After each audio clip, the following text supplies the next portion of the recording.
Straight lines में distance formula आता है, सबको याद होगा, आई होप सबको याद है। चेक कर लेते हैं एक बार, चलो।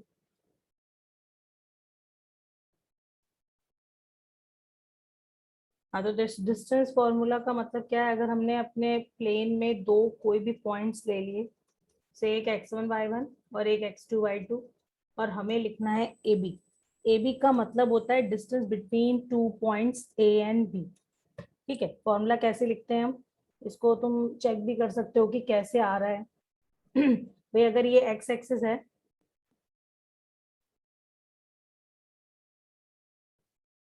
तो यहाँ से अगर हमने परपेंडिकुलर ड्रॉ किया, पॉइंट सी ए पे लिख दिया, तो ये डिस्टेंस कितनी हो जाएगी, ये हो जाएगी x2 माइनस x1 के बराबर, होगा ना इतना। और ये वैल्यू कितनी हो जाएगी, ये हो जाएगी y2 माइनस y1 के बराबर। और अगर मेरे को ए बी चाहिए, तो हम यहाँ पे ए बी सी ट्राइंगल में पाइथागोरस से लिख सकते हैं ना। तो क्या आ जाएगा, हाइपोटेन्यूज इज रिक्वायर्ड, तो x2 माइनस x1 का square plus y2 minus y1 का square, this is our distance formula. ठीक है, तो ये सबको आता ही था, लेकिन हमने चलो एक बार देख लिया। नेक्स्ट आते हैं सेक्शन फॉर्मूला पे।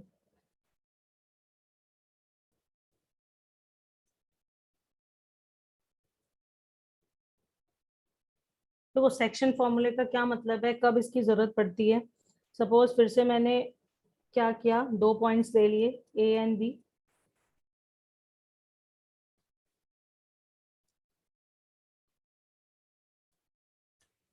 और हमें क्या करना है, एक पॉइंट सी है जो ए बी को m/n के रेशियो में डिवाइड कर रहा है, हमें पॉइंट सी के कोऑर्डिनेट्स लिखने हैं गिवन क्वांटिटीज के टर्म्स में। ठीक है, तो फिर से एक बार एक एक्स एक्सिस ड्रॉ कर ली। ठीक है, और हर पॉइंट से हमने ड्रॉ कर लिया perpendicular on x axis.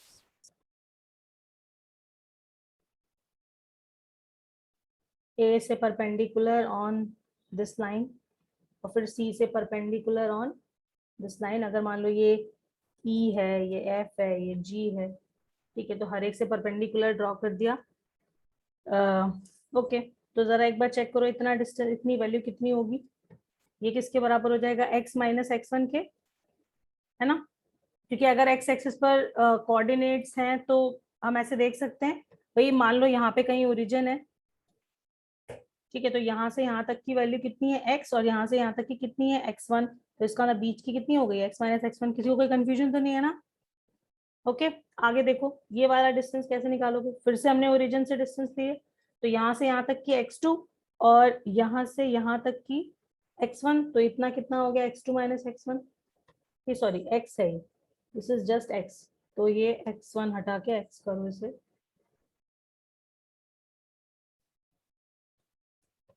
Okay, अब जरा y एक्सिस पर भी चेक कर लो, मतलब y कोऑर्डिनेट चेक कर लो।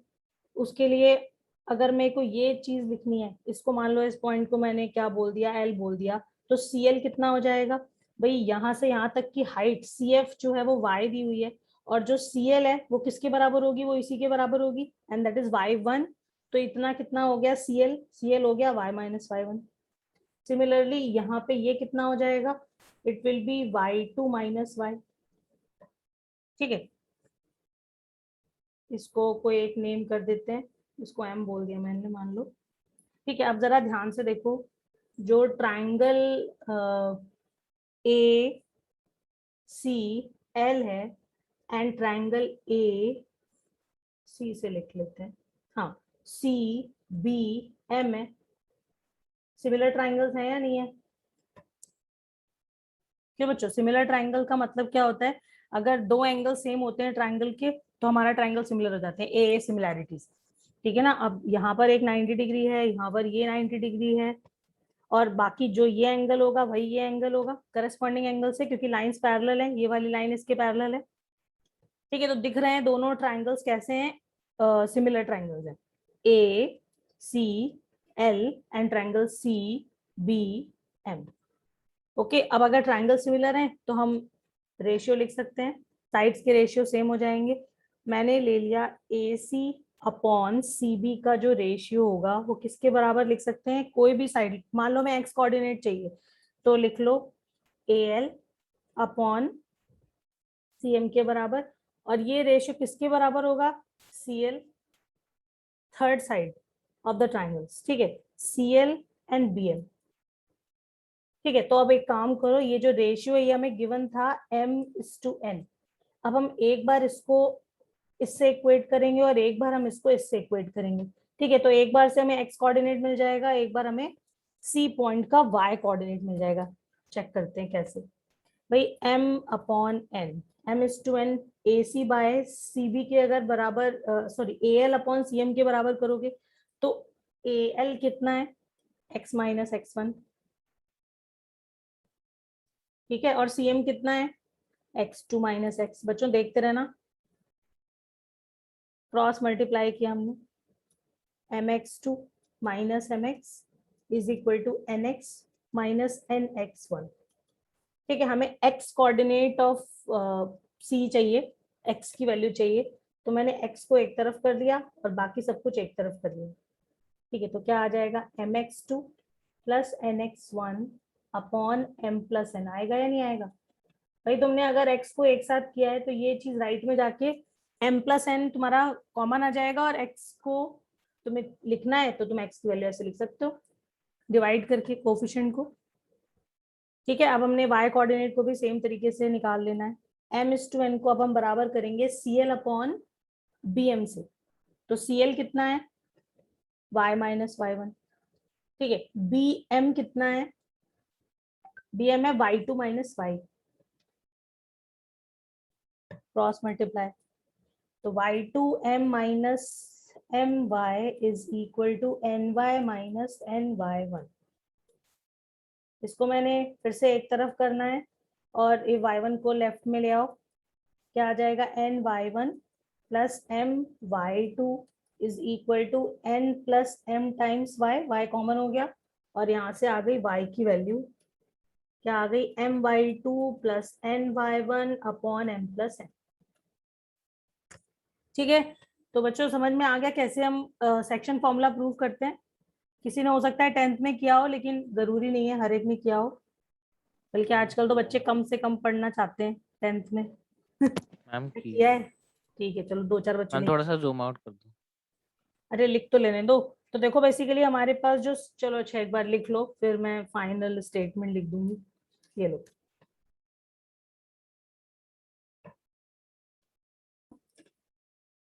कि अगर हमारे पास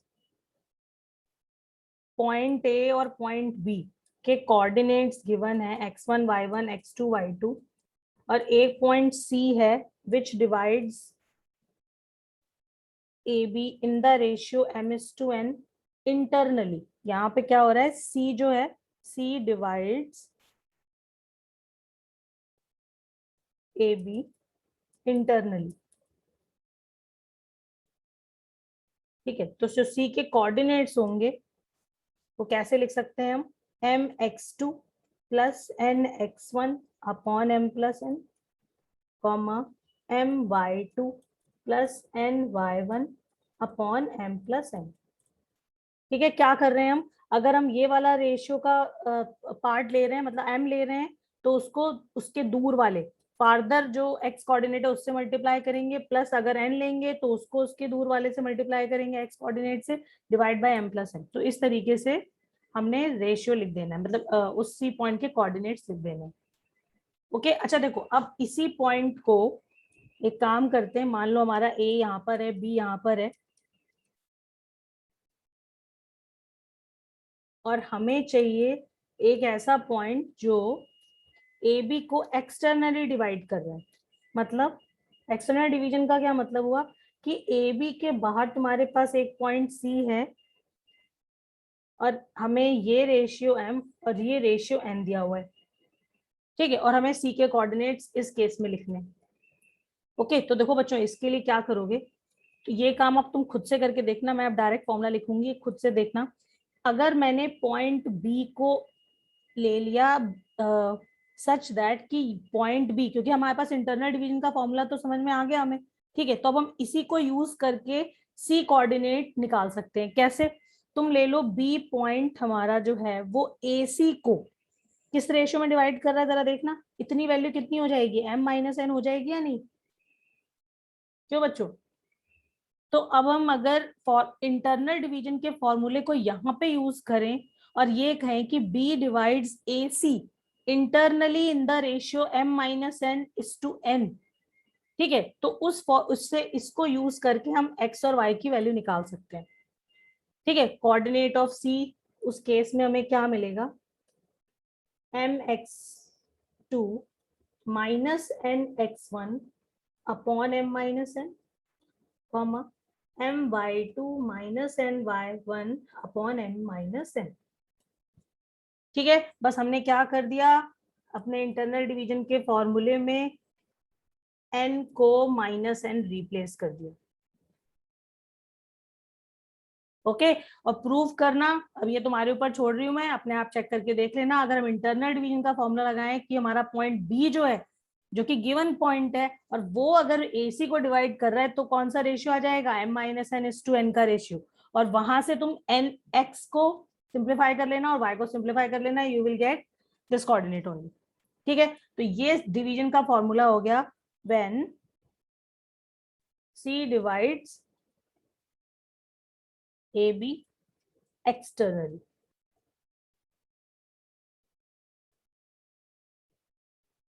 ठीक है, अब इसी में हमारा मिड पॉइंट फॉर्मूला भी आ जाता है कि अगर A ये है, B ये है and C divides AB in the ratio 1:1। ठीक है, ये पॉइंट है कोऑर्डिनेट x1 y1, ये पॉइंट है कोऑर्डिनेट x2 y2, और हमने यहाँ पर C के कोऑर्डिनेट्स लिखने हैं, तो हम क्या लगा देंगे, यहाँ पर तो इंटरनल डिवीजन हो रहा है, रेशियो हमें पता है, तो ये क्या आ जाता है, x1 प्लस x2 अपॉन 2, क्योंकि m और n दोनों क्या है 1 1, comma y1 plus y2 upon 2। तो ये समझ में आ गया, इसमें तो कोई दिक्कत नहीं है। ओके, तो नोट करना है नोट कर लो, फिर क्वेश्चंस पे आते हैं।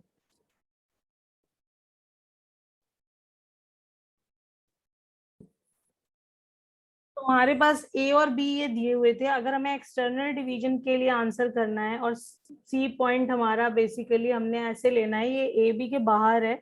अब तुम्हें ये 3 और ये 2 दिया हुआ है, ठीक है, इसको x कॉमा वाई ले लो। तो अगर हम डायरेक्ट अपना फॉर्मूला ही फॉलो कर लें तो x की वैल्यू क्या हो जाएगी, अगर हम ये रेशियो का ये वाला पार्ट लेंगे, a से लेंगे तो b के कोऑर्डिनेट से मल्टीप्लाई होगा। ठीक है, तो ये हो जाएगा 3 इंटू -4 प्लस 2 इंटू 6, एक मिनट सॉरी, सब्ट्रैक्ट करते हैं यहाँ पे, तो 3 लेंगे तो -4 -2 इंटू 6 अपॉन में 3 -2, और y कोऑर्डिनेट कैसे लिखोगे, ये हो जाएगा हमारा 3 इंटू 5 -2 इंटू 3 अपॉन 3 -2, तो ये कितना आ रहा है, -12 अपॉन 1, और ये कितना आ रहा है 15 -6 अपॉन 1, तो ये कितना हो गया -24, ये कितना हो गया 9। तो इसमें क्या कर रहे हो भाई, कौन सा फॉर्मूला लगा रहे हो, मान लो तुम इसको इंटरनल डिवीजन से करो, तो वो भी करके दिखा देती हूँ। कैसे इंटरनल डिवीजन के लिए लिखोगे भाई, हमने अगर ये सी पॉइंट एक्सटर्नल डिवाइड कर रहा है और ये वैल्यू यहाँ से लेके यहाँ तक की अगर 3 दी हुई है, ठीक है, तो यानी कि इतना पार्ट कितना हो जाएगा, 3 -2 कर दो तो ये 1 हो जाएगा। ठीक है, अब हमें बी को अंदर रखना है, मतलब बी पॉइंट एक तरीके से ए सी को 1:2 के रेशियो में डिवाइड कर रहा है। नाउ अप्लाई इंटरनल डिवीजन का फॉर्मूला। ठीक है, तो उसमें कैसे लिखोगे, -4 इज नाउ नोन, जो x कोऑर्डिनेट ऑफ b है वो हमें पता है, और हम कैसे लिखेंगे बाकी चीजों को, 1 इंटू एक्स, भाई ये लिया तो x से मल्टीप्लाई किया, प्लस 2 लिया तो 6 से मल्टीप्लाई किया, और अपॉन में क्या आ जाएगा 1 + 2। ठीक है, तो ये 3 मल्टीप्लाई हो जाएगा लेफ्ट में, तो ये -12 इज इक्वल टू x +12, तो x की वैल्यू कितनी आ गई, -24। यस और नो। अब ऐसे ही y कोऑर्डिनेट चेक कर लो, y कोऑर्डिनेट लिख देते हैं। y कोऑर्डिनेट लिखने के लिए हमें क्या करना पड़ेगा, 5 किसके बराबर हो जाएगा, 1 लिखेंगे तो y से मल्टीप्लाई करेंगे, 2 लिखेंगे, ठीक है, तो 3 से मल्टीप्लाई करेंगे, अपॉन में 1 + 2 तो 3, क्रॉस मल्टीप्लाई, यहाँ पर 15 आ गया, 15 इज y + 6, तो y की वैल्यू कितनी आ रही है 9। भाई प्लस माइनस तो ठीक करो बच्चों, क्या कर रहे हो, अभी तो 10th क्लास में चल रहे हैं हम। शेखावत सुन रहे हो, करेक्ट करो सब अपना अपना।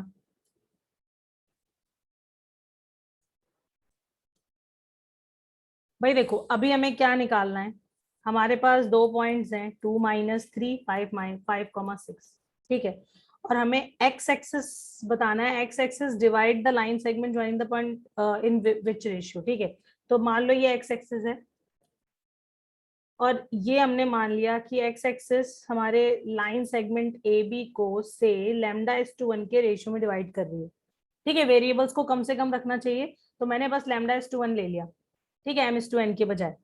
ओके, अब क्या करेंगे भाई, ये पॉइंट हम लिख सकते हैं using section formula in terms of lambda and the given coordinates, ठीक है, तो क्या आ जाएगा ये पॉइंट, ये आ जाएगा 2 1 से मल्टीप्लाई होगा और 5 लैम्डा से मल्टीप्लाई होगा और अपॉन में λ+1 होगा, कॉमा -3 1 से मल्टीप्लाई होगा, लैम्डा 6 से मल्टीप्लाई होगा, अपॉन में क्या आ जाएगा λ+1, ठीक है। अब क्योंकि ये पॉइंट x एक्सिस पर है तो हमें क्या पता है x एक्सिस के बारे में कि इसका y कोऑर्डिनेट तो 0 होना चाहिए, यानी दिस मस्ट बी 0, ठीक है, यानी कि -3 + 6 lambda upon λ+1 that must be 0। यहाँ से क्या हो जाएगा, ये 0 से मल्टीप्लाई हो जाएगा, -3 + 6 लैम्डा इक्वल टू 0, तो 6 लैम्डा इज 3, तो लैम्डा इज 3/6, तो हमारे पास 1:2 आ गया लैम्डा की वैल्यू, और हमारा रेशियो क्या था, 1 λ/1, यानी 1/2:1। तो रेशियो को हमेशा किस फॉर्म में लिखते हैं, इसमें 2 का मल्टीप्लाई कर दो, क्योंकि रेशियो है तो सब कुछ चलता है, तो रेशियो क्या आ गया 1:2। ओके, इसका मतलब है हमारी जो एक्स एक्सिस है वो लाइन ज्वाइनिंग को इंटरनली डिवाइड कर रही है 1:2 के रेशियो में। ओके शिखावत, ठीक है,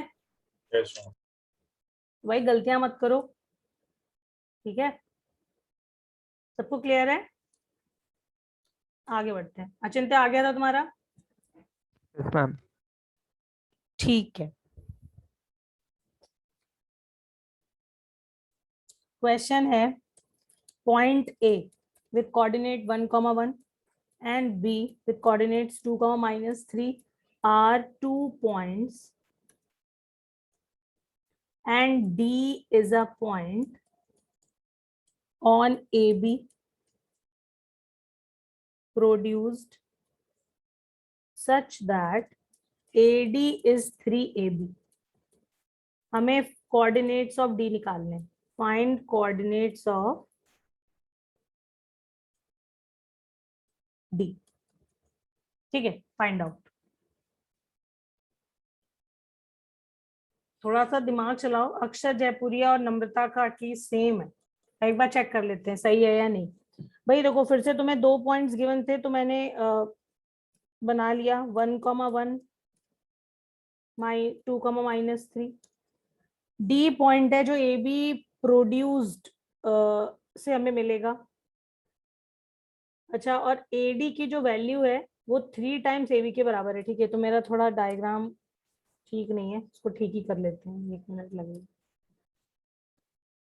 हाँ तो देखो ये ए है ये बी है और हमें डी ऐसे प्रोड्यूस करना है सच दैट जो ए डी है वो 3AB के बराबर हो, फाइन, यहाँ पर हमने डी ले लिया, ठीक है, प्रोड्यूस करके, ये 1,1 ये 2, -3, ठीक है। अब जरा ध्यान से देखो, अगर A D upon A B check करोगे तो कितना आ रहा है, 3/1 आ रहा है, यानी कि ये 3 है और डी के कोऑर्डिनेट ढूंढने इसको XY लिख दो, और ये 3 है और ये 1 है, क्यों अचिंत्य बच्चे ये सब चीजें अपने आप करो, ये 2 हो जाएगा, यस और नो, हर जगह तुम्हारा इंटरनल डिवीजन ही से सारा काम हो जाना है, समझ रहे हो अचिंत्य। Yes ma'am. मैम मुझे लगा वो शो दैट आपने लिखा एसटी को। सच दैट बोला था यार, सुन तो लिया करो, शो नहीं मैम करना है, इसलिए सच कंफ्यूज हो दैट। गया था। अरे पूछ लेना हाँ मैं चाहिए। भी। अच्छा भाई, महान बच्चे हो तुम लोग, पूछना नहीं बनता है। एनीवे अब हमें एक्स और वाई चाहिए, तो इंटरनल डिवीजन यूज करेंगे फिर से हम। तो टू को किससे इक्वेट करोगे? 1 × x प्लस 2 × 1 अपॉन 1 + 2। तो यहाँ पे क्या आ गया x की वैल्यू? ये 3 है तो ये 6 हो जाएगा, 6 - 2 से 4 आ जाएगा। And what about y coordinate, मतलब y की वैल्यू? तो हम क्या करेंगे इस बार? -3, जो b का y कोऑर्डिनेट है विच इज -3, इसको किससे इक्वेट करेंगे? 1 को लिखेंगे y के साथ मल्टीप्लाई करके, तो ये 1 × y हो गया। 2 को 1 से, तो 2 हो गया, डिवाइडेड बाय 2 + 1 + 2 से 3 हो गया। मल्टीप्लाई करोगे तो -9, -2 होगा तो -11।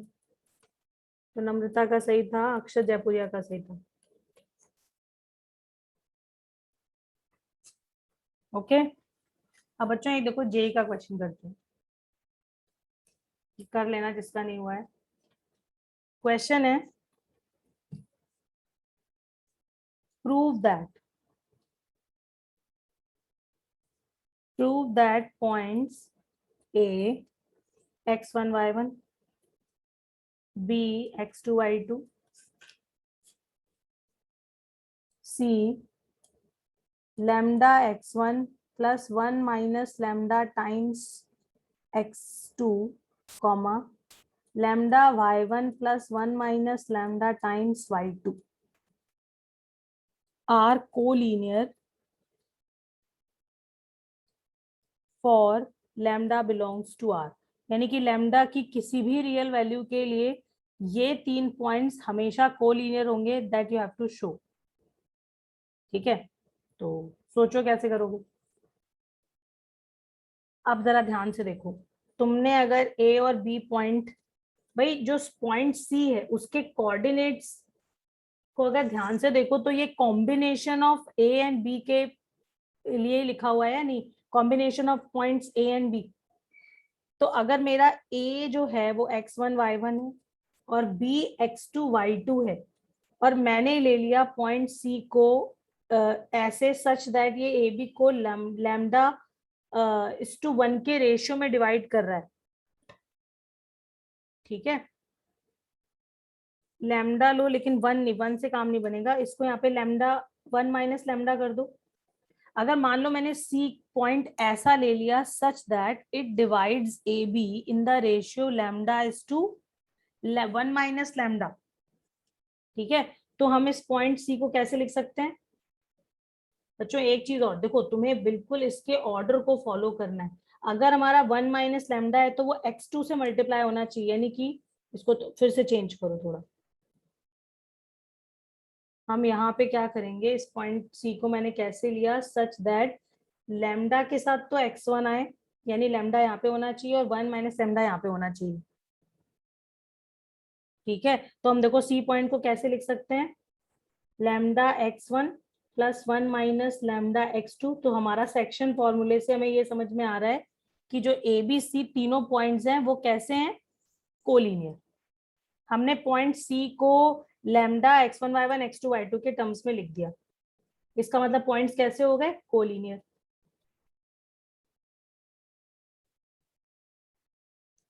ठीक है, अब ये कह रहा है कि लैम्डा की हर वैल्यू के लिए ये पॉइंट्स कोलिनियर हैं, वो हमें चेक करना है।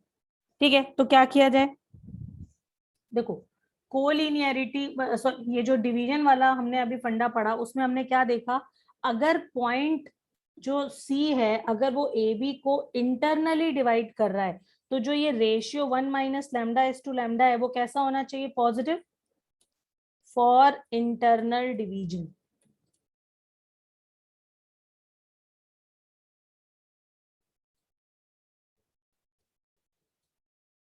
ठीक है, हमारा जो सी पॉइंट है अगर ए बी को इंटरनली डिवाइड कर रहा है तो this ratio must be positive, और फॉर एक्सटर्नल डिवीजन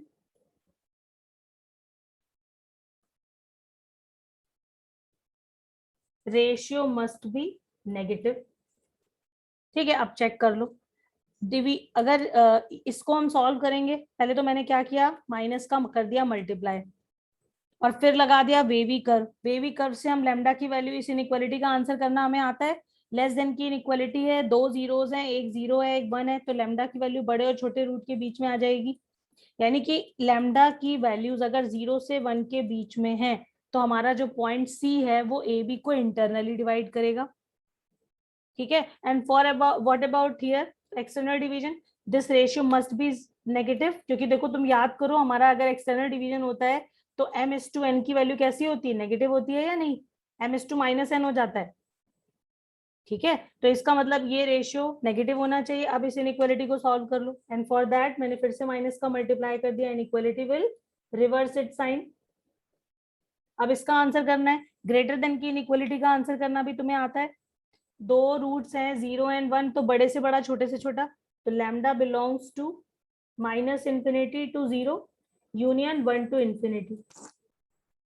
दिखाई पड़ गया बच्चों? इसका मतलब है पूरा का पूरा हमारा रियल लाइन कवर हो गया या नहीं भाई। 0 से 1 के लिए अगर लैम्डा 0 से 1 के बीच में लोगे तो इंटरनली डिवाइड करेगा। अगर हम लैम्डा को इस रेंज में लेंगे, अगर ये 0 है ये 1 है, तो ये रेंज भी हमने कवर कर दिया और ये वाला पार्ट भी कवर हो गया। तो यानी लैम्डा तुम कुछ भी लो तो हमारा हमेशा क्या होगा, ये तीनों points always are collinear. all the 3 points are always collinear for any value of lambda। ठीक है,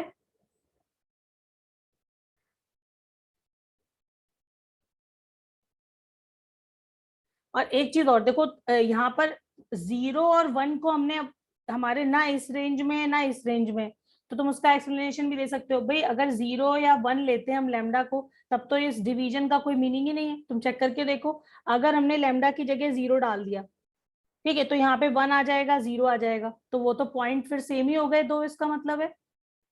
अगर लैम्डा को तुमने 0 कर दिया, बच्चों ये चीज क्लियर है या नहीं है, अचिंत्य समझ में आ रहा है? Yes, ma'am.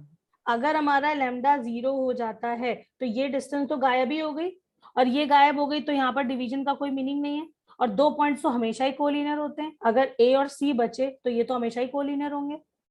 यस, और अगर तुमने लैम्डा को 1 ले लिया तो भी प्रॉब्लम है, उस केस में ये चीज गायब हो जाएगी और फिर से अब बी और सी बचेंगे, तो दो पॉइंट तो हमेशा ही कोलिनियर होते हैं। तो anyway now we can say कि लैम्डा की किसी भी वैल्यू के लिए हमारे ये तीनों पॉइंट्स कैसे होंगे, ऑलवेज कोलिनियर। बात समझ में आ गई सबको? खुशी क्लियर है? Yes ma'am. अच्छा अब ये बताओ, पैरेललोग्राम की किसको किसको ये प्रॉपर्टी पता है कि diagonals bisect each other? Yes ma'am. सबको yes Yes, ma'am. Okay, Yes, ma'am. पता है, ठीक है। अच्छा अगर मैंने तुमसे कहा कि देर आर 4 पॉइंट्स -2 -1 1,0 4,3 एंड 1,2, तुम्हें चेक करना है कि these are the vertices of parallelogram. ठीक है, तो कैसे चेक करोगे? बस मेरे को अभी बताओगे कि कैसे चेक करोगे, ठीक है, जिससे पूछूंगी वो बताएगा। ठीक है, अथर्व तुम बताओ। Yes ma'am. हाँ अथर्व बोलो।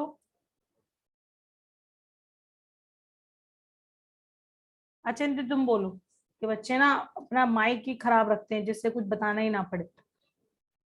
मिड पॉइंट फॉर्मूला यूज करेंगे। कैसे, मतलब मिड पॉइंट क्या करोगे एग्जैक्टली exactly? हम मिड पॉइंट एसी फॉर्मूले से एसी में अगर जो बीच में सेंटर में पॉइंट बन रहा है वो हाँ, उसे बाइसेक्ट कर रहा है, प्रूव करना है, तो ए पी सी पी के इक्वल होगा, तो उसमें मिड पॉइंट फॉर्मूला यूज करके शो कर पाएंगे तब। इसका मतलब तुम यही कहना चाह रहे हो कि जो AC का मिड पॉइंट है, mid point of AC must be same as mid point of BD? Yes और नो, यही कहना चाह रहे यस हो? मैम।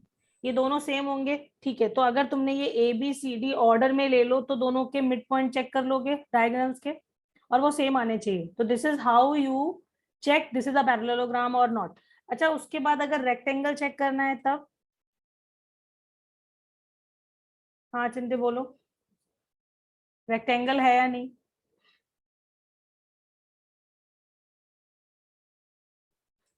नम्रता बताओगे?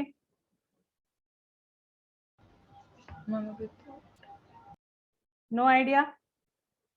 हम डायगोनल्स का डिस्टेंस सेम हो सकता है, वैसे कर सकते हैं। अपोजिट साइड सेम होगी। अपोजिट साइड तो पैरेललोग्राम की सेम होती है, अच्छा हाँ। ठीक है। तो रेक्टेंगल को कैसे चेक करोगे कि ये रेक्टेंगल है ये पैरेललोग्राम, यस और नो? उसका आंसर कैसे मिलेगा? तो देखो डायगोनल्स का डिस्टेंस सेम। 90 डिग्री नहीं, अभी हमें 90 डिग्री के लिए कुछ नहीं पता है कि क्या करना है, हम लेकिन इसी को डीबी के इक्वल प्रूव कर देंगे। एग्जैक्टली तो हमें बस डिस्टेंस फॉर्मूला लगाना है और चेक करना है डायगोनल्स की लेंथ सेम है या नहीं। अगर है तो रेक्टेंगल होगा और अगर नहीं है तो नहीं होगा, ठीक है। तो चेक करो जल्दी से, बताओ दोनों चीजें चेक करो, पैरेललोग्राम है या नहीं, फिर रेक्टेंगल है या नहीं। ओके बच्चों, अब हम बात करेंगे एरिया की। Area of a triangle with given vertices, ठीक है। मतलब हमें वर्टिसेस के कोऑर्डिनेट्स गिवन है और हमें एरिया का मतलब ट्राइंगल का एरिया लिखना है ऑफ अ ट्राइंगल, ठीक है। तो कैसे लिखा जाए? अच्छा देखो, इसको मैं समझा रही हूँ, ये तुम अपने आप प्रूव करोगे घर पे। A B C coordinates of vertices से x1 y1 x2 y2 x3 y3, ठीक है। और हमें क्या चाहिए? हमें चाहिए एरिया ऑफ ट्राइंगल एबीसी, ठीक है। तो देखो उसके लिए क्या करेंगे हम, हमने ए से बी से एंड सी से परपेंडिकुलर ड्रॉ कर दिए ऑन एक्स एक्सिस, ठीक है। नेम कर देते हैं, ये हो गया से डी ई एफ, ओके। अब अपने ट्राइंगल के एरिया पे करो फोकस, तुम्हें सिर्फ इतने पार्ट का एरिया चाहिए,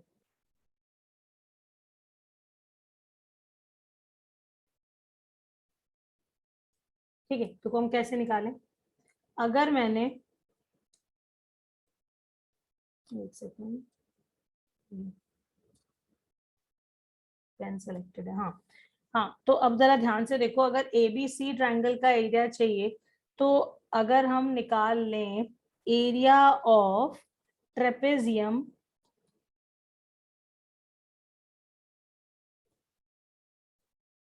area of trapezium A B D E plus area of trapezium A C F E, उसमें से अगर मैंने सब्ट्रैक्ट कर दिया area of trapezium B C F D, तो हमें एरिया ऑफ ट्राइंगल मिल जाएगा, यस और नो? मैंने इस पूरे पार्ट को इसको और इसको अलग निकाल लिया और फिर इतना सब्ट्रैक्ट कर दिया, तो क्या बचेगा? एरिया ऑफ ट्राइंगल बचेगा। और एरिया ऑफ ट्रेपेजियम लिखना आता है सबको या भूल गए हो? एरिया ऑफ ट्रेपेजियम कैसे लिखते हैं? 1/2, हाँ ठीक है, जिसको नहीं आता वो सुन ले। 1/2 into distance between parallel sides and sum of parallel sides, distance between parallel sides and sum of parallel sides,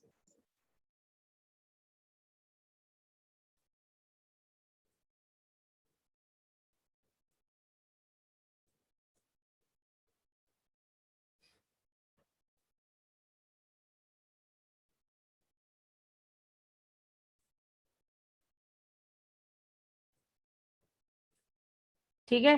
क्योंकि तुम्हारे पास हर एक का कोऑर्डिनेट अवेलेबल है तो तुम डिस्टेंस बिटवीन पैरेलल साइड्स है ये और सम ऑफ पैरेलल साइड्स है ये सब लिख सकते हो। मैं एक का लिख के दिखा देती हूँ। सपोज तुम्हें लिखना है trapezium A B D E का एरिया, ठीक है। तो कैसे हो जाएगा वो, ये इन दोनों के बीच का जो डिस्टेंस है वो कितना हो जाएगा? ये हो जाएगा एक्स एक्सिस के हिसाब से लिखेंगे तो ये हो जाएगा x1 माइनस x2, ठीक है। जबकि ये कितना है? ये y2 के बराबर है और ये वाला साइड कितना लेंथ का है? y1 साइड लेंथ है, ठीक है। तो बस तुम कैसे लिखोगे? 1/2 distance between parallel side x1 minus x2 and sum of parallel sides, तो ये हो जाएगा y2 प्लस y1। ओके, ये मैंने क्या लिख दिया, एरिया ऑफ ट्रेपेजियम ABDE। ठीक है, ऐसे ही तुम इसका लिखोगे दूसरे वाले का और सब्ट्रैक्ट करोगे BCDF का एरिया। ठीक है, अब तुमने ये सारा काम करके हमें फॉर्मूला देखो क्या मिल जाएगा, जो हम बचपन में पढ़ते थे, 10th क्लास में पढ़ते थे, एरिया ऑफ ट्राइंगल ABC। वो मिल जाएगा 1/2x1 y2 minus y3 plus x2 y3 minus y1 plus x3 y1 minus y2। ठीक है, हमने इस तरीके से अरेंज कर दिया कि तुम्हें वैल्यूज इस तरह मिले। ठीक है, मतलब इसी पूरे फॉर्मूले को जब तुम इसमें सारी चीजें डालोगे तो हम अरेंज इस तरीके से कर देंगे जिस टाइप से हमें बुक में मिलता है या फिर हम जैसे याद रखते हैं। ठीक है, अब क्योंकि area is a positive quantity तो हम यहाँ पे लगा देते हैं मॉड। ओके, तो ये हो गया हमारा area of triangle with vertices given. बच्चों देखो, अब ये फॉर्मूला तो तुमने पढ़ा था 10th क्लास में। ठीक है, अब मैं तुम्हें एक नया फॉर्मूला बताती हूँ। ठीक है, और वो जो नया फॉर्मूला है हमें अभी वही यूज करना है। ठीक है, स्कूल में तो तुम ये वाला यूज करोगे, और जो नया फॉर्मूला देखो उसे क्या बोलते हैं, स्टेयर मेथड कहते हैं। अब फॉर्मूले की खासियत क्या है कि वो तुम किसी भी पॉलीगन के एरिया लिखने के लिए यूज कर सकते हो। ठीक है, जरा देखना, स्टेयर मेथड क्या कहता है, अगर हमें एरिया लिखना है ट्राइंगल ABC का तो हम क्या करेंगे, स्टेयर बनाएंगे। यहाँ पे वर्टेक्स 1 लिखा, x1 y1, फिर दूसरा x2 y2, तीसरा x3 y3, और फिर पहले वाली रो को कर दिया रिपीट। ठीक है, बाहर 1/2 एंड एरिया पॉजिटिव होता है तो मॉड ऑफ दैट। अब इसे सिंप्लीफाई कैसे करोगे, चेक करना। हमने अगर लेफ्ट टू राइट जाना है, लेफ्ट टू राइट मल्टीप्लाई करोगे इस ऑर्डर में x1 y2 x2 y3 x3 y1 तो लोगे पॉजिटिव। ठीक है, और अगर तुम जाओगे राइट टू लेफ्ट, मतलब y1 x2 y2 x3 and y3 x1, तब लोगे वैल्यूज को नेगेटिव साइन के साथ, एंड दैट्स इट। ठीक है, मतलब क्या, इसको कैसे लिखेंगे हम, मॉड ऑफ 1/2 टाइम्स, पहले पॉजिटिव वैल्यूज लिख रही हूं मैं, तो ये हो जाएगा x1 y2 plus x2 y3 plus x3 y1 minus y1 x2 minus y2 x3 minus y3 x1।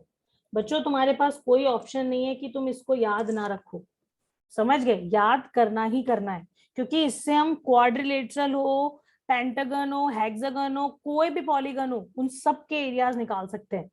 तो मेथड बहुत इंपॉर्टेंट है, और मैं क्लास में क्वेश्चन हम इसी से सॉल्व कर रहे होंगे सारे।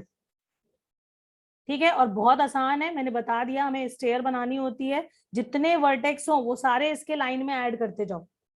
ठीक है, अब मैं देखो इसी को जनरलाइज कर देती हूँ। सपोज हमें आंसर करना है, हमें लिखना है area of polygon, ma'am N sided polygon. हाँ बोलो। एक बार पॉजिटिव नेगेटिव वाला पॉइंट बता दो इसमें। देखो पॉजिटिव नेगेटिव वाला क्या था कि अगर हम लेफ्ट टू राइट मल्टीप्लाई कर रहे हैं, मतलब तुम देख रहे हो रेड कलर से, मैं इसको और गंदा नहीं करना चाहती, ऐसे ही समझ लो। अगर हम लेफ्ट टू राइट मल्टीप्लाई कर रहे हैं टर्म्स को, जैसे x1 y2 से मल्टीप्लाई हुआ, x2 y3 से और x3 y1 से, तो ये पॉजिटिव साइन के साथ मल्टीप्लाई होंगे, मतलब इनके आगे पॉजिटिव का साइन आएगा। And when we are multiplying y1 x2 y2 x3 y3 x1, तो वो होंगे माइनस साइन से ऐड। आगे समझ में। ठीक है, मतलब हम राइट टू लेफ्ट माइनस से जाएंगे और लेफ्ट टू राइट पॉजिटिव से जाएंगे। ओके, तो बस तुम्हें 1-2 बार यूज करोगे तो समझ में आ जाएगा। ओके, तो देखो मैं क्या बता रही थी कि हम इस फॉर्मूले को जनरलाइज कर लेंगे। Area of N sided polygon,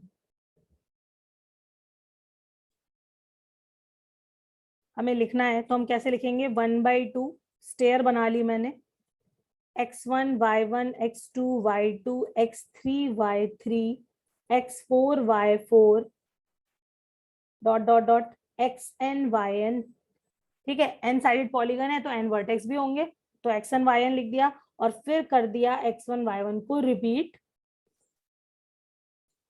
mod of that. ठीक है, अब इसमें भी तुम्हें वही काम करना है कि हम x1 y2 plus x2 y3 अगर हम लेफ्ट टू राइट चल रहे हैं तो हम पॉजिटिव साइन के साथ मल्टीप्लाई करते जाएंगे। ठीक है, तो ये हो जाएगा पॉजिटिव साइन के साथ और तुम्हें मल्टीप्लाई करते जाना है, तो x2 के साथ y3 आ जाएगा, फिर x3 y4 and so on. उसके बाद नेगेटिव साइन के साथ y1 x2, ठीक है, y1 x2 plus y2 x3 y3 x4 and so on. ठीक है, 1/2 of that and mod of everything. ठीक है, क्योंकि वैल्यू जो अंदर वाली कैलकुलेट करोगे तो that can be positive can be negative, but area is a positive quantity, इसलिए हमने क्या कर देना है, बाद में मॉडुलस साइन लगा देना है।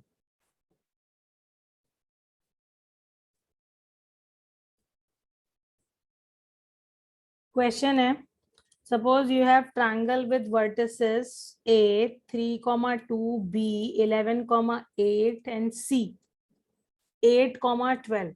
You have to find area of triangle ABC. तो use stair method and find its area. ठीक है everyone, use stair method. ठीक है, ओके। इसका एरिया आएगा हमारा, स्टेयर मेथड से चेक कर लेना, ये आ जाएगा 25 स्क्वायर यूनिट्स। ठीक है, अब एक क्वेश्चन करो,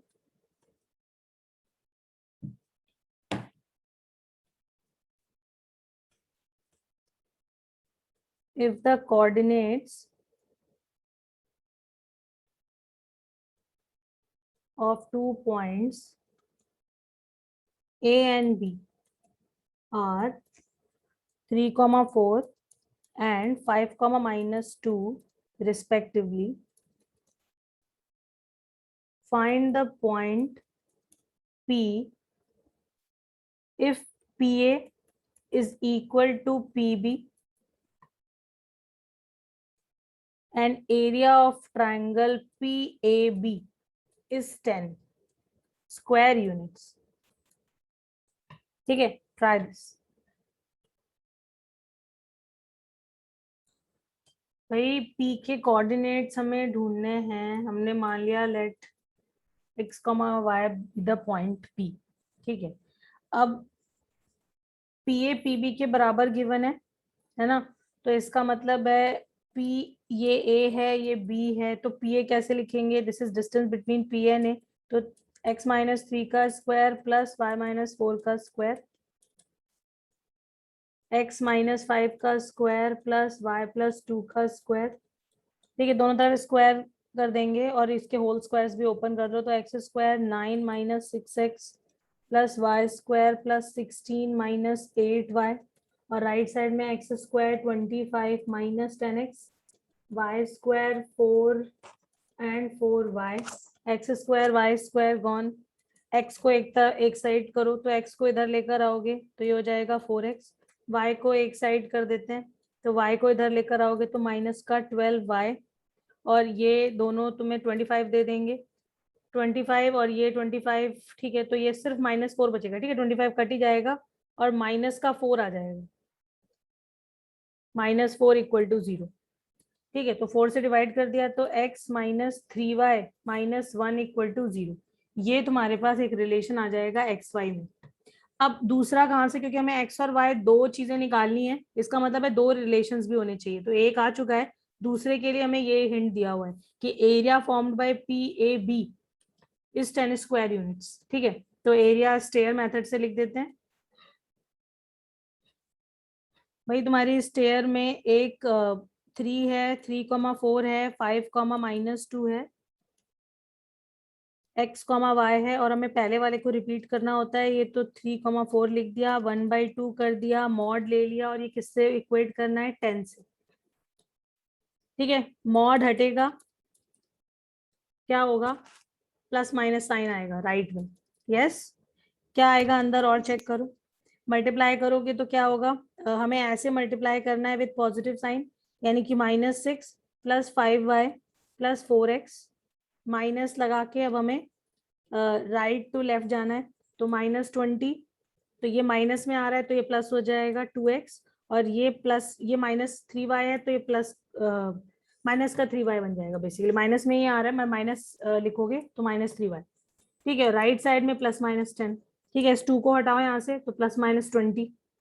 ठीक है, तो अब जरा चेक करो, x को एक साइड करेंगे तो ये हो जाएगा 6x, y को एक साइड करोगे तो प्लस का 2y, और बाकी बचे हुए कॉन्स्टेंट्स को एक साइड करो तो ये हो जाएगा -26। और राइट साइड में क्या लिखा है, एक बार 20 और एक बार -20। ठीक है, तो यानी कि हमारे पास 6x + 2y और -46 = 0, या फिर हम 2 से डिवाइड कर लें तो ये हो जाएगा 3x + y -26, 2 से डिवाइड कर रहे हैं ना, हाँ, -23 सॉरी, = 0। तो एक इक्वेशन ये आ गई। और अगर -20 से इक्वेट करोगे तो क्या हो जाएगा, 6x + 2y + 20 हो जाएगा, तो माइनस का 6 बचेगा = 0, यानी कि 3x + y -3 = 0। तो सेकेंड इक्वेशन या तो ये होगी या तो ये होगी। तो बस एक बार फर्स्ट इक्वेशन और इसको एक बार इससे इक्वेट कर लो और एक बार इससे इक्वेट कर लो। ठीक है, यू विल हैव 2 पेयर्स, मेरा मतलब है P के 2 कोऑर्डिनेट्स हमें मिलेंगे। ठीक है, ओके मैम। सबको समझ में आ गया? सॉल्व कर लोगे अब 1 और 2 को, बल्कि इसको चलो 3 बोल दो, तो 1 और 2 से एक बार हमें XY मिलेगा और एक बार हमें 1 और 3 से XY मिलेगा। ठीक है, तो एक मैम कोऑर्डिनेट आ जाना चाहिए 7,2 और एक आ जाना चाहिए 1,0।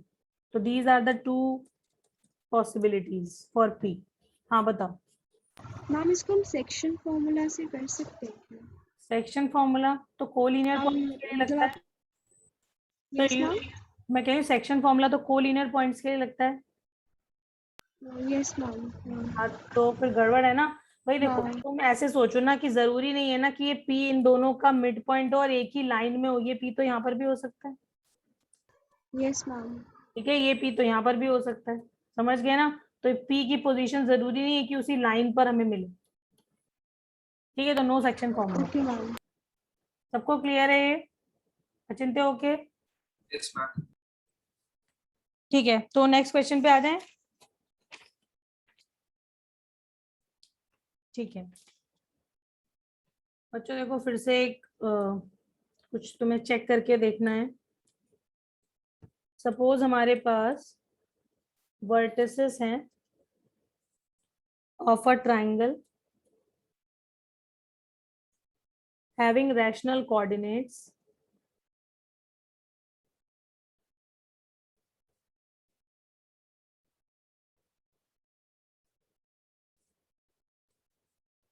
और हमें ये चेक करना है या फिर प्रूव करना है, कैसे भी इसको समझ लो, prove that the triangle can't be equilateral. Okay guys, समझ में आ गया तुम्हें? अगर एक ट्राइंगल है जिसके वर्टिसेस रैशनल दिए हुए हैं, यानी कि ABC के जितने भी पॉइंट्स है, मतलब x1 y1 x2 y2 x3 y3, ये सारे अगर रैशनल हैं तो ये ट्राइंगल इक्विलेटरल नहीं हो सकता। ये तुम्हें चेक करना है या प्रूफ करना है। ठीक है, तो 2 मिनट सोचो कि ऐसा क्यों होगा, या मैं जो बोल रही हूँ वो स्टेटमेंट रॉन्ग है। ठीक है, तो 2 मिनट सोचो और किसी के दिमाग में कोई आइडिया आता है तो बताओ। Yes ma'am. हाँ बताओ मानव। मैम इसका जो एरिया आएगा वो हमेशा रैशनल आएगा, और मैम इक्विलेटरल ट्रायंगल का एरिया √3/4a² होता है, और √3 इरैशनल है। Correct, very good. देखो बिल्कुल सही कह रहा है बच्चा। ये है क्या कि अगर हम अपने एरिया के फॉर्मूले से अगर ABC ट्राइंगल का एरिया निकालते हैं, अगर ये सारे x1 y1 x2 y2 rational है। बच्चों देखो, हमारा जो फॉर्मूला होता है, जो फॉर्मल फॉर्मूला है, फॉर्मल फॉर्मूले का मतलब है कि हम जो बुक्स में देखते हैं उसी फॉर्मेट में लिख देती हूँ मैं अभी। x1 y2 minus y3 plus x2 y3 minus y1 plus x3 y1 minus y2, यही तो है एरिया का फॉर्मूला। अब सोचो कि अगर इसमें x1 y1 x2 y2 x3 y3 अगर ये सारे रैशनल हैं तो ये क्वांटिटी भी तो रैशनल ही होगी, ठीक है। लेकिन area of an equilateral triangle तो क्या होता है, हमने पढ़ा है √3/4 साइड स्क्वायर के बराबर होता है, ये देखो हमने एरॉन्स फॉर्मूले से प्रूव किया हुआ है, ठीक है। तो एरिया ऑफ इक्विलेटरल ट्राइंगल तो ये होता है जिसमें साइड का स्क्वायर करोगे तो डेफिनेटली ये क्वांटिटी एक रैशनल नंबर होगी, और 4 भी एक रैशनल नंबर है, इसका मतलब है, लेकिन ये √3 तो इसको हमेशा ही इररेशनल रखेगा, इस पूरी क्वांटिटी को। क्यों अचिंत्य, होगा ऐसा? Yes ma'am. तो इसका मतलब है ये रैशनल और ये इरेशनल, ये तो पॉसिबल ही नहीं है कि अगर हम एरिया एक फॉर्मूले से निकाल रहे हैं तो रैशनल आ रहा है, रैशनल आना चाहिए, ये तो ये कह रहा है, लेकिन आंसर तो हमेशा इरेशनल आना चाहिए, तो यहाँ पे कॉन्ट्राडिक्शन दिखाई पड़ रहा है। इसका मतलब क्या है कि अगर किसी ट्राइंगल के all the vertices are rational तो that triangle can't be equilateral, ठीक है। यानी कि इक्विलेटरल ट्राइंगल में तुम्हारे जो कोऑर्डिनेट्स हैं एबीसी के वर्टिसेस के, वो क्या कहते हैं, इररेशनल तो होंगे ही होंगे, मतलब एक या मोर देन वन इररेशनल होगा ही होगा, तभी हमारा ओवरऑल क्वांटिटी ओवरऑल एरिया जो है वो इररेशनल बन पाएगा। सबको क्लियर है ये निमाय? ओके,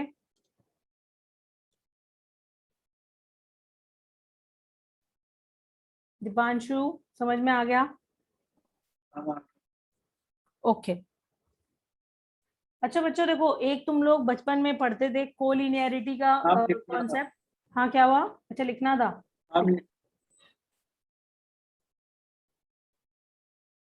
कि हम बचपन में एक कॉन्सेप्ट और पढ़ते थे कि अगर 3 पॉइंट्स कोलिनियर हैं, एक लाइन पर हैं, कोलिनियर का मतलब है एक लाइन पर होना, ठीक है। तो अगर तीनों पॉइंट्स कोलिनियर है तो डेफिनेटली लाइन का तो एरिया 0 होता है ना। तो area formed by collinear points is always 0,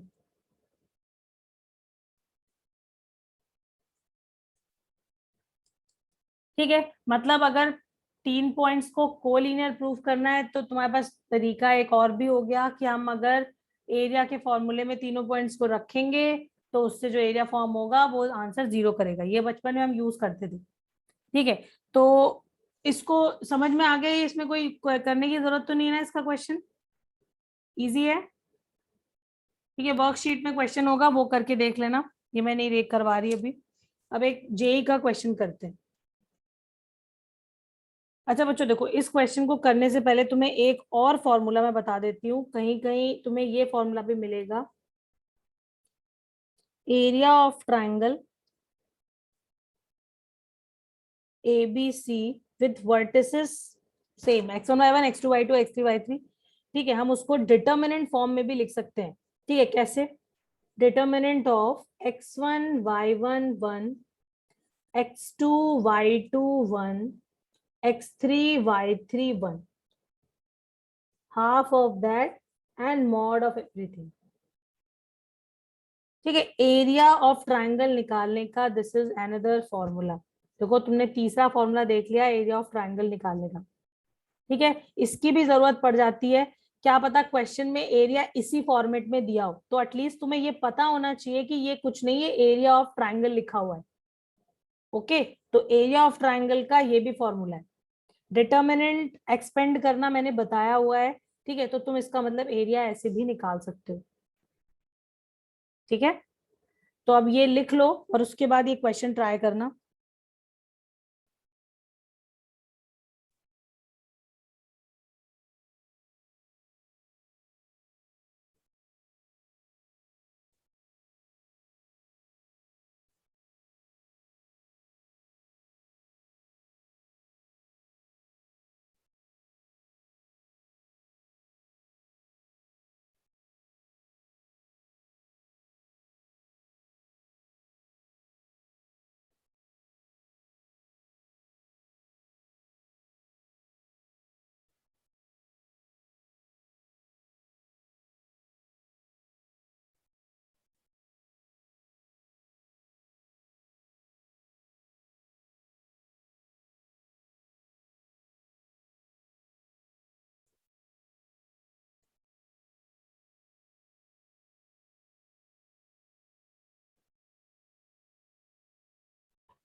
देखो मैं एरॉन्स फॉर्मूला लिख देती हूँ, यहाँ पर उसकी भी जरूरत पड़ेगी।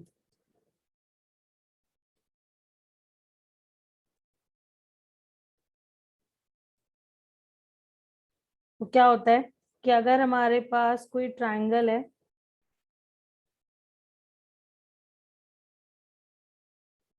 ठीक है, ए के ऑपोजिट साइड को अगर मैंने स्मॉल ए ले लिया, देखो ये एरिया हम तब यूज करते हैं जब हमें साइड लेंथ गिवन होती है, ठीक है, ये बचपन में यूज करते थे। ए के अपोजिट साइड को अगर मैंने स्मॉल ए बोल दिया, बी के अपोजिट साइड को स्मॉल बी बोल दिया और सी के अपोजिट साइड को स्मॉल सी बोल दिया, ठीक है, तो एरिया लिखने से पहले हम क्या निकालते थे, सेमी पेरीमीटर, ठीक है। सेमी पेरीमीटर मतलब पहले तो पेरीमीटर निकाल लो, पेरीमीटर को हम 2s लिखेंगे और ये कितना हो जाएगा, a प्लस बी प्लस सी के बराबर। तो s सेमी पेरीमीटर कितना हो जाएगा, a plus B plus C by 2 के बराबर। और एरिया हम लिखते थे कैसे, root over s into S minus A, S minus B, S minus C, ठीक है। This is area of triangle ABC when side lengths are given, ठीक है। तो एनीवे वर्टिसेस गिवन है, तो वैसे तो हम साइड लेंथ भी निकाल ही सकते हैं, लेकिन फिर भी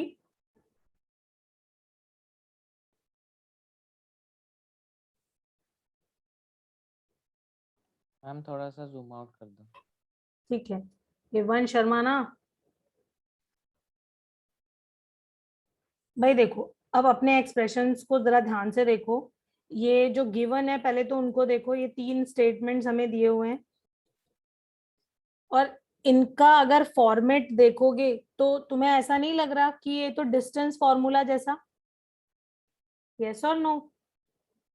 भाई मान लो हमने ये 3 वर्टेक्स ले लिए, एक को x1 y1 ले लिया, एक को x2 y2 और एक को x3 y3, ठीक है। तो x1 माइनस x2 का स्क्वायर मतलब ए बी साइड रिलेट हो रही है, प्लस y1 माइनस y2 का होल स्क्वायर, इसका मतलब है ये a दिया हुआ है, कोई फर्क नहीं पड़ता, जब उन्होंने दे दिया तो हम उस तरह से यूज कर लेंगे, ठीक है। x2 और x3 के लिए ये तुम्हारी साइड b हो गई और तीसरा वाला है ये साइड c हो गई। तो तीनों की लेंथ हमें गिवन है, हमें बस हमने ये ऑब्जर्व करा कि ये साइड डिस्टेंस दी हुई है और डिस्टेंस फॉर्मूले से हमें ये समझ में आ गया, ये हमें तीनों साइड्स की लेंथ मिल गई, ठीक है। अब जरा अपने फॉर्म नीचे वाले एक्सप्रेशन पे आ जाओ।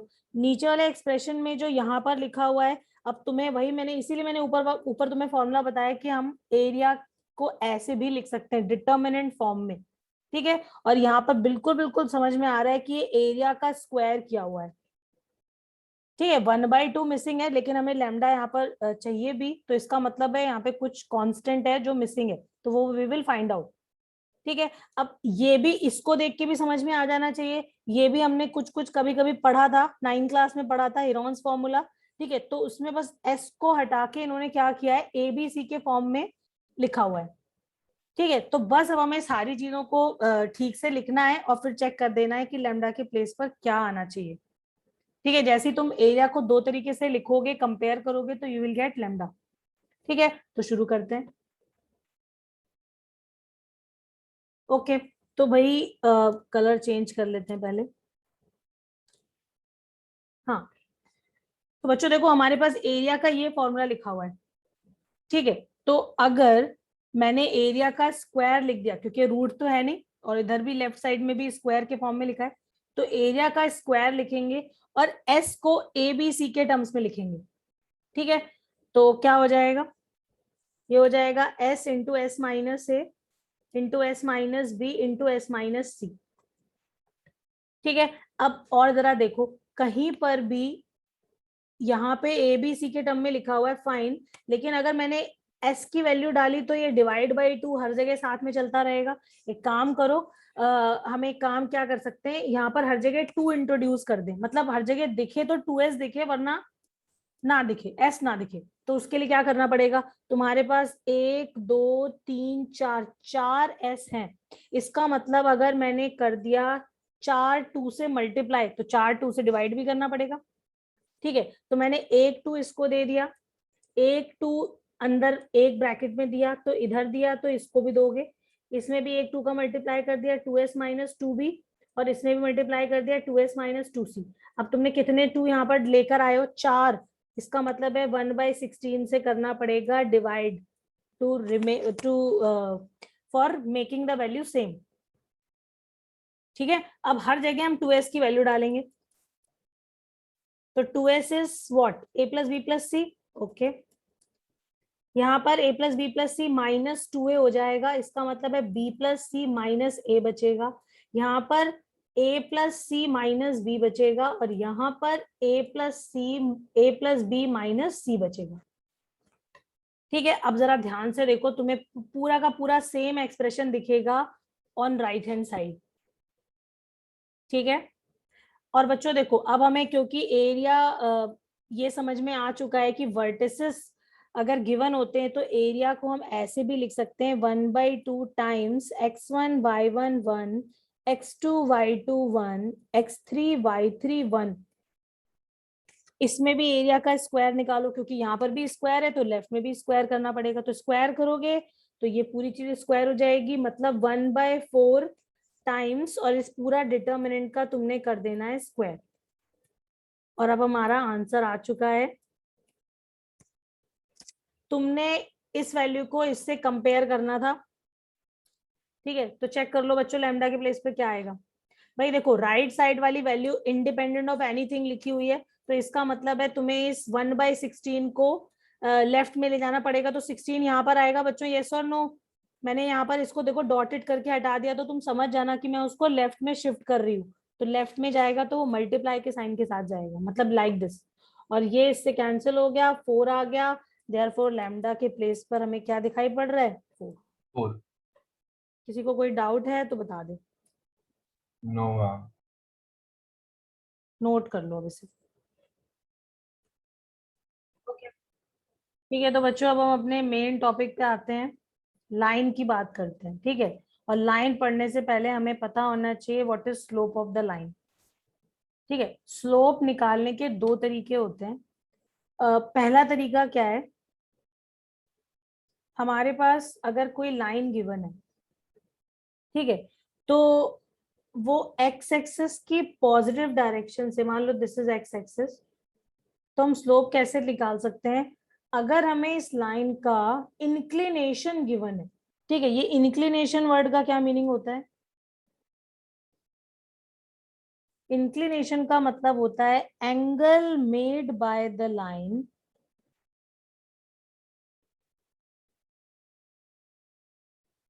with positive x-axis in anti-clockwise sense।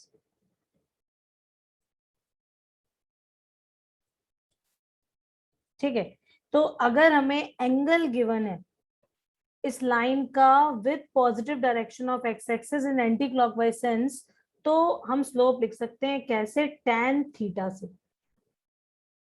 Tan of the inclination is called slope of the line and it is represented by small m।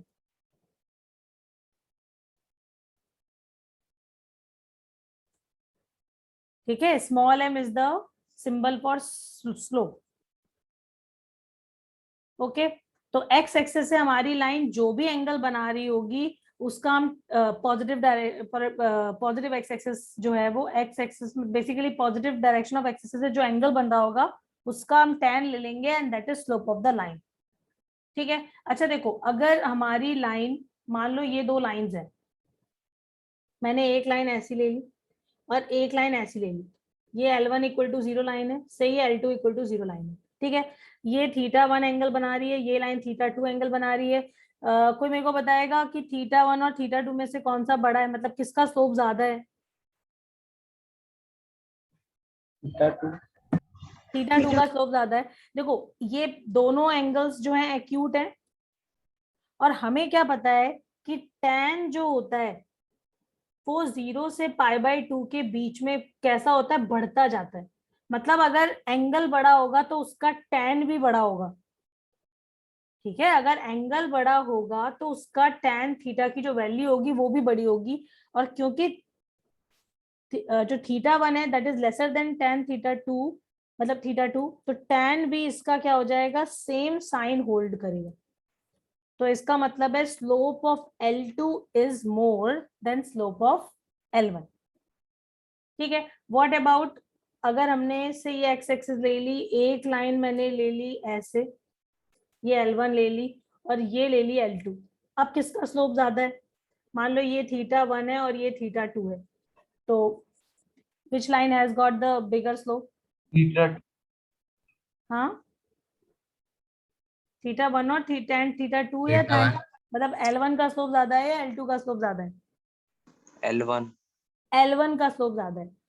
अब जरा ध्यान से देखो, ये कैसा एंगल है? ये तो ऑब्ट्यूस एंगल दिखाई पड़ रहा है, और अगर एंगल ऑब्ट्यूस हो जाएगा इसका मतलब है कि तुम्हारा जो tan होगा वो कौन से क्वाड्रेंट में मिलेगा? tan ऑफ एन एंगल जो कि सेकंड क्वाड्रेंट में है, मतलब 90 से 180 के बीच का एंगल है, तो ये वैल्यू तो नेगेटिव होती है। tan सेकंड क्वाड्रेंट में नेगेटिव होता है, सबको पता होना चाहिए। ठीक है, इसका मतलब है कि यहाँ पर जो tan θ2 है उसकी वैल्यू नेगेटिव है, जबकि tan θ1 पॉजिटिव होगा। इसका मतलब है slope of L1 is more than slope of L2। ठीक है, तो ये सब चीजें पता होनी चाहिए बच्चों, बीच बीच में ये यूज होती रहेंगी।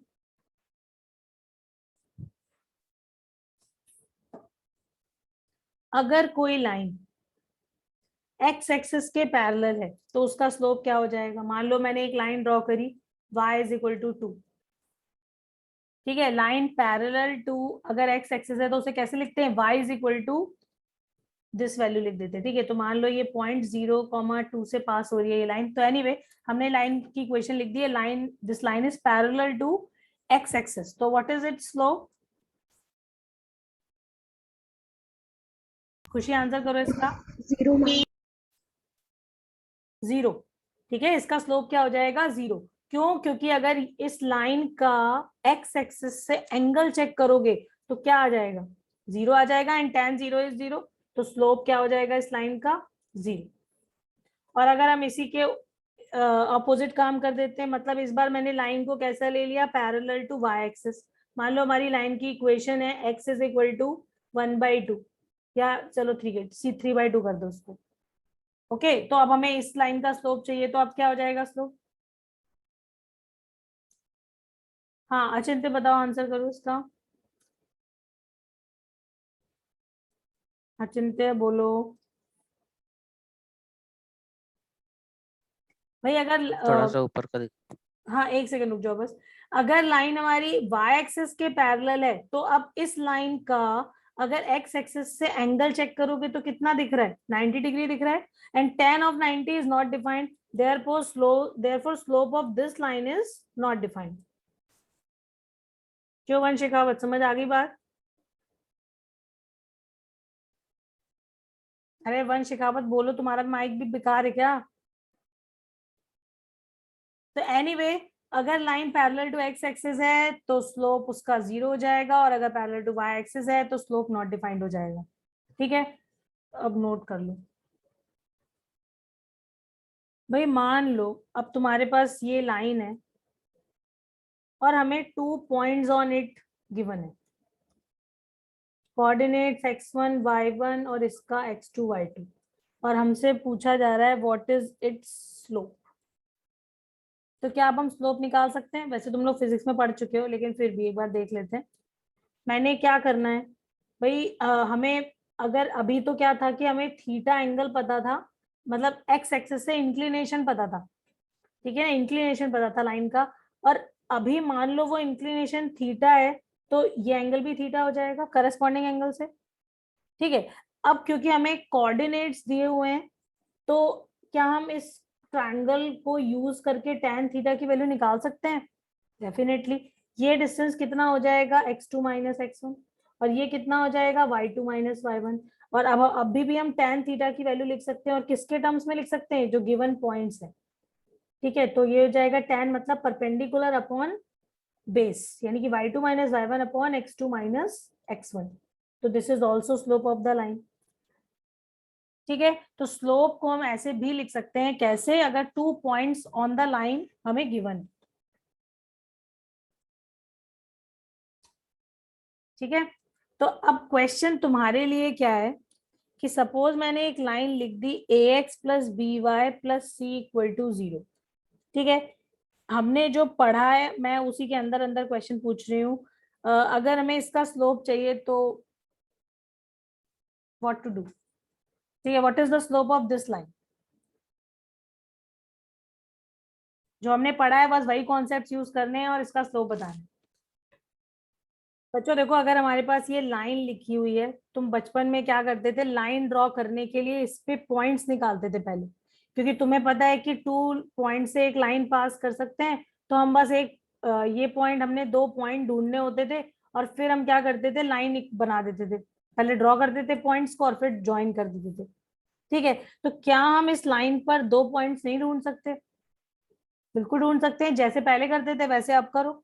हम पहले क्या करते थे, x की वैल्यू डालते थे और y की वैल्यू निकालते थे, तो यहाँ पर भी वही करो।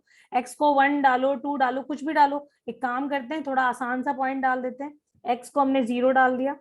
अगर मैंने x 0 डाला तो देखो y की वैल्यू क्या मिल गई, minus C by B.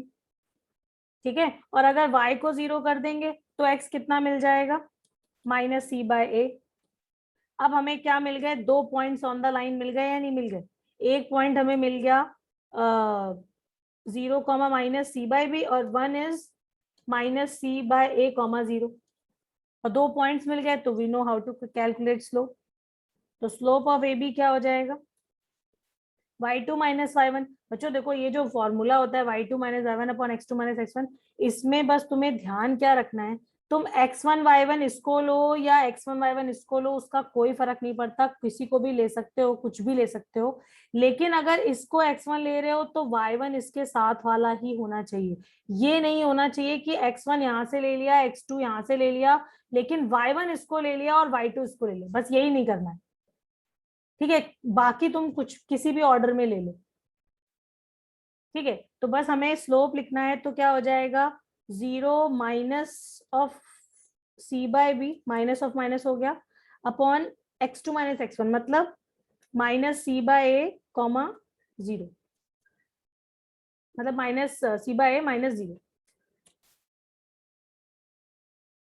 Okay, तो देखो ओवरऑल आंसर हमारे पास क्या आ जाएगा, ये सी गायब हो जाएगा और ए ऊपर आ जाएगा और माइनस ए बाय बी हमारा स्लोप आ जाएगा। अब याद रखो, देखो मैंने जो ये लाइन ली है, ये इन जनरल लाइन की इक्वेशन लिखी हुई है, A X plus B Y plus C equal to 0। और इस लाइन का स्लोप लिखने में हम बिल्कुल टाइम नहीं लगाएंगे, इसको याद रखेंगे कि slope is minus A by B. ठीक है, मतलब अगर तुम्हारे पास लाइन दी हुई है 2x minus 3y plus 4 equal to 0 और मैंने पूछा व्हाट इज इट स्लोप, तो तुम्हें तुरंत बता देना है कि इट वुड बी 2/3। यस, मैंने बोला what is the slope of this line. ठीक है, तो आंसर कितना आ जाएगा, स्लोप माइनस ऑफ ए कितना है 0 बाई बी कितना है 1, तो slope is 0। Achintya okay? Yes ma'am. ठीक है, इसका आंसर करो अचिंत्य। अगर लाइन है y is equal to 3x minus 4, what is it slope?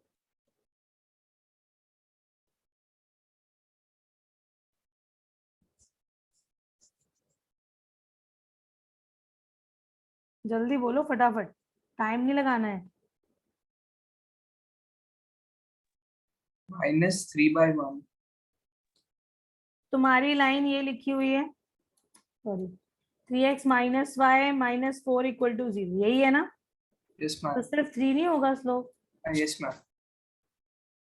ठीक है, तुम देखो हमारी लाइन किस फॉर्मेट में लिखी है और उसके लिए हमने फॉर्मूला डिराइव किया है।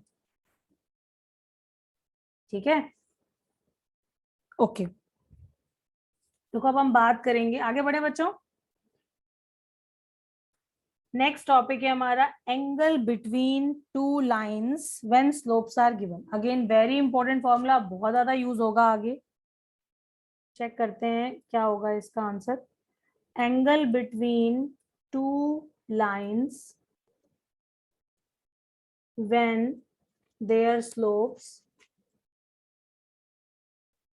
are given।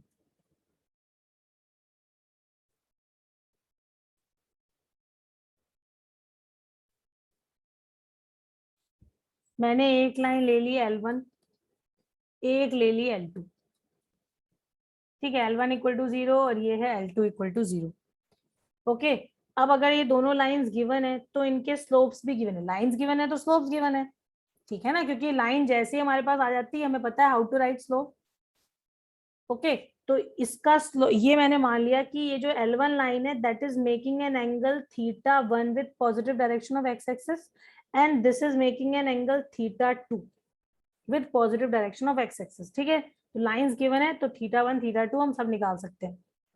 ओके, अब हमें करना क्या है, हमें निकालना है दोनों लाइंस के बीच का एंगल, ठीक है। और दो एंगल दिखाई पड़ रहे हैं बच्चों, एक तो एंगल ये दिख रहा है जिसको मैंने थीटा बोल दिया, और एक ये भी तो एंगल होगा जो दो लाइंस के बीच का एंगल है, it is what, pi minus theta, होगा ऐसा। अगर मैंने इसका स्लोप m1 ले लिया और इसका स्लोप m2 लिख दिया, ठीक है, तो हमें क्या निकालना है, इन दोनों लाइंस के बीच का एंगल, ठीक है। दोनों लाइंस के स्लोप्स गिवन है और हमें उनके बीच का एंगल चाहिए। भाई क्या क्या समझ में आ रहा है, कहाँ से शुरू किया जाए। भाई इस ट्रायंगल में देखो, जरा इस ट्रायंगल को देखो, इस ट्रायंगल में कैन वी राइट, अगर ये एंगल थीटा है तो ये भी थीटा ही होगा, और हम लिख सकते हैं θ2 को थीटा प्लस θ1 के फॉर्म में। एक हमारे पास थ्योरम होती थी exterior angle property of a triangle, कि जो एक्सटीरियर एंगल होता है ऑफ एनी ट्रायंगल वो sum of opposite interior angles के बराबर होता है। तो can we write like this, θ2 को θ1 एंड थीटा के टर्म्स में लिख सकते हैं, लिख दिया हमने, ठीक है। अब हमें तो थीटा से मतलब है, तो थीटा को एक तरफ रखो और बाकी सब कुछ एक तरफ, ठीक है। अब बच्चों देखो, क्योंकि हमें स्लोप्स गिवन है, मतलब tan θ1 tan θ2 की वैल्यू गिवन है, तो तुम्हारे दिमाग में क्या आ जाना चाहिए, दोनों तरफ tan ले लें, ठीक है, क्योंकि वो वैल्यूज फिर यूज हो जाएंगी आराम से। तो मैंने ले लिया tan, taking tan both sides, tan a minus B का फॉर्मूला लगा दिया, tan θ2 minus tan θ1 upon 1 plus tan θ2 tan θ1। tan θ2 क्या होगा, m2 माइनस m1 हो जाएगा, अपॉन में 1 प्लस m1 m2 हो जाएगा, ठीक है। स्लोप के फॉर्म में लिख दिया m1 m2, और ये लेफ्ट में क्या है, tan थीटा। अब हमें एक चीज और भी पता है, ये जो tan थीटा है, थीटा के प्लेस पर एंगल तो ये भी हो सकता है पाई माइनस थीटा। इसका मतलब क्या हुआ कि अगर तुम थीटा के प्लेस पर पाई माइनस थीटा डालोगे, और हमें क्या पता है पाई माइनस थीटा मतलब सेकंड क्वाड्रेंट और tan नेगेटिव होता है, इसका मतलब ये वैल्यू जो यहाँ पर लिखी हुई है ये एक बार पॉजिटिव एक बार माइनस और एक बार नेगेटिव आएगी, और अगर पॉजिटिव नेगेटिव दोनों आएगी तो अब हम क्या करेंगे, अपने फॉर्मूले को मॉड लगा के लिख देंगे, मतलब tan theta is modulus of m2 minus m1 upon 1 plus m1 m2, ठीक है। या फिर थीटा लिखना है तो it would be tan inverse modulus of m2 minus m1 upon 1 plus m1 m2। This is angle between two lines जिनके slopes हमें given है, हम उनके बीच का जो एंगल है वो tan थीटा के फॉर्म में निकालेंगे और फिर थीटा निकालने के लिए tan इनवर्स कर देंगे, ठीक है। यहाँ से दो वैल्यूज आएंगी क्योंकि मॉड हटेगा, प्लस माइनस साइन आएगा और दो वैल्यूज तुम्हें मिल जाएंगी। ओके,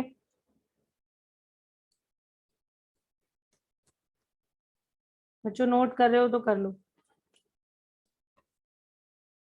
हाँ तो भाई देखो बच्चों, हमारे पास जो tan थीटा यानी एंगल बिटवीन टू लाइंस आ गया है। अब हम इसको ऐसे भी देख सकते हैं कि अगर हमारी लाइंस पैरेलल है, इफ लाइंस आर पैरेलल, यहाँ से देखो क्या क्या क्या कंडीशन आ जाएगी हमारे पास। अगर लाइंस पैरेलल हैं तो क्या होगा, थीटा 0 हो जाएगा, यस। ये पैरेलल कुछ ज्यादा बड़ा नहीं बन गया है, कुछ और ही नजर आ रहा है। हाँ तो अगर लाइंस पैरेलल हैं तो दिस इंप्लाइज थीटा 0, और अगर थीटा 0 तो tan 0, क्योंकि tan 0 इज 0। और राइट साइड में क्या लिखा है, m2 minus m1 upon 1 plus m1 m2। ठीक है, यानी कि तुम इस पूरी चीज को 0 से मल्टीप्लाई कर दोगे और हमारे पास रिलेशन क्या आ जाएगा, m1 is equal to m2। मतलब क्या, अगर लाइंस पैरेलल हैं तो this is the relation between their slopes. देखो तुम लोग को पता भी होगा बच्चों, है ना? यस और नो? भाई अगर Yes. सपोज अगर एक लाइन हमारी ax plus B Y plus C equal to 0 है, ठीक है, जिसका स्लोप क्या है, माइनस a बाई बी, और हमें अभी क्या क्या क्या कंडीशन मिली है कि लाइंस पैरेलल है तो स्लोप सेम होंगे। ठीक है, मतलब क्या कि अगर एक लाइन ऐसी है तो दूसरी पैरेलल लाइन तुम्हारी ऐसी होनी चाहिए, और इसमें, और अगर इन दोनों के स्लोप्स को सेम रखना है तो बच्चों जरा ध्यान से देखो, तुम पैरेलल लाइन साथ में लिख के भी देख सकते हो। उस लाइन के लिए तुम्हें ax और by वाला पार्ट तो सेम ही रखना पड़ेगा, क्योंकि तभी तो स्लोप सेम रहेगी। बस ये कांस्टेंट है जो दोनों लाइंस के लिए अलग अलग होगा। क्यों बच्चों? अगर हमें क्वेश्चन में क्या निकालना है, किसी गिवन लाइन के पैरेलल लाइन निकालनी है, तो तुम कैसे लिख दोगे उसको, let the parallel line be ax plus by plus c1 equal to 0। मतलब तो तुम्हें अगर the only unknown you have to find out is the constant one, क्योंकि ax और by तो सेम रखना पड़ेगा क्योंकि लाइन पैरेलल है। क्योंकि लाइन को पैरेलल, अगर लाइन का स्लोप निकालते हैं तो माइनस a बाई बी कहाँ से आ रहा है, x और y के कोफिशिएंट से ही तो आ रहा है, तो वो सेम होगा तभी तो लाइन पैरेलल बनेगी। अचिंत्य क्लियर है ये चीज? Yes ma'am. शिवम समझ में आया ये? Yes ma'am. ओके, तो जब भी हमें किसी गिवन लाइन के पैरेलल लाइन चाहिए तो हमेशा तुम फट से इतना पार्ट तो तुम वैसे ही कर दोगे। ठीक है, सिर्फ हमें C1 ढूंढना होगा और उसके लिए हमें कोई ना कोई कंडीशन गिवन होगी क्वेश्चन में। ठीक है, अब आ जाते हैं इफ लाइंस आर परपेंडिकुलर। अगर लाइंस परपेंडिकुलर है तो इसका मतलब क्या हो जाएगा, थीटा 90 और tan 90 कितना होता है, नॉट डिफाइंड, विच इज 1/0। तो मतलब हमारा फॉर्मूला ऐसा दिखाई पड़ेगा 1/0 m2 minus m1 upon 1 plus m1 m2। Mod लगाओ या ना लगाओ, क्यों? क्योंकि अगर मॉड हटाते भी हो तो ये चीज पूरी 1 से मल्टीप्लाई हो जाएगी और इधर राइट साइड में 0 आ जाएगा, तो 0 के साथ वो प्लस माइनस एडजस्ट भी हो जाएगा। तो एनीवे हमें जो कंडीशन मिलेगी वो ये मिल जाएगी, that means m1 m2 is -1। मतलब अगर दो लाइंस परपेंडिकुलर हैं तो उनके स्लोप्स का प्रोडक्ट हमेशा -1 होगा। Okay, this is the condition when lines are perpendicular. मतलब अगर सपोज हमारे पास एक लाइन है जिसका स्लोप है 3/4 और हमें इसके परपेंडिकुलर लाइन का स्लोप चाहिए, तो हम डायरेक्टली लिख सकते हैं using this condition, it would be -4/3। क्यों निमय, होगा ऐसा? निमय की तो आवाज ही नहीं आ रही, या निमय है ही नहीं क्लास में, है तो सही। Yes ma'am. हाँ ठीक है, प्रथम समझ में आया ये? ठीक है, यस मैम। अगर एक लाइन है जिसका स्लोप है 1/2, what is it's perpendicular line का स्लोप? क्या होगा प्रथम, बोलना, फट से बोल सकते हो। अरे रेसिप्रोकल करो, माइनस लगा दो, खत्म, इतना क्या सोच, -2 -2, दैट्स इट। ओके, अच्छा बच्चों आप देखो एक चीज और समझ लो कि अगर सपोज हमारी एक लाइन है जो गिवन है, this is ax plus by plus c equal to 0। देखो सब कुछ काम हम इन जनरल कर रहे हैं और हमें क्या चाहिए, we have to write that line which is perpendicular to line 1। ठीक है, तो कैसे लिखोगे? फिर से हम ये रिलेशन यूज करके लिख सकते हैं, जरा ध्यान से देखना। हम लिखेंगे अपनी रिक्वायर्ड लाइन कैसे, x और y लिखा, इस साइन को चेंज किया, जो भी बीच में साइन बना हुआ है, ठीक है, और x और y के कोफिशिएंट्स कर दिए इंटरचेंज और कांस्टेंट भी हो जाएगा चेंज। तो this is the line perpendicular to line 1। तुम स्लोप्स का प्रोडक्ट चेक करके देख सकते हो, -1 है। ऊपर वाले का स्लोप कितना है, -a/b, नीचे वाले का स्लोप कितना हो जाएगा b बाय, देखो प्रोडक्ट -1 आ रहा है, यस।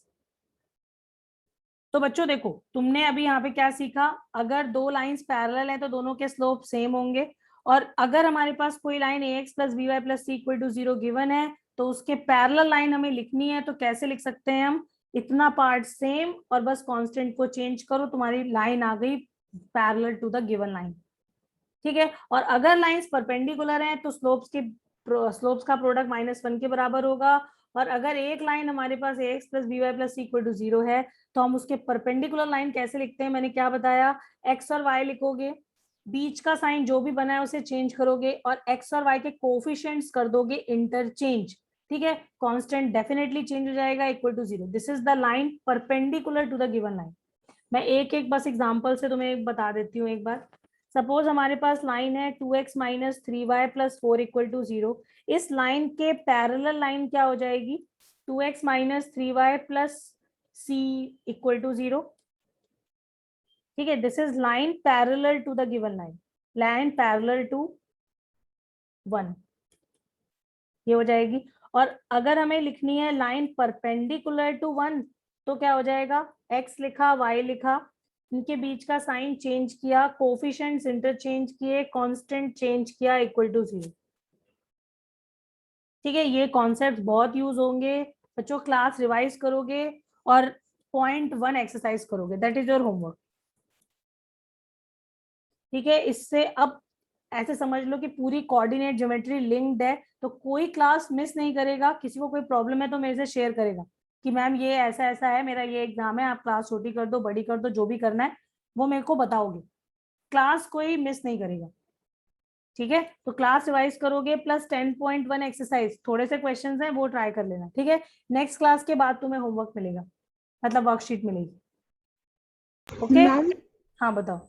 मैम इसके अंदर minus bx plus ay plus c1 नहीं हो सकता था एक सेकंड रुक perpendicular? जाओ, एक सेकंड रुक जाओ खुशी,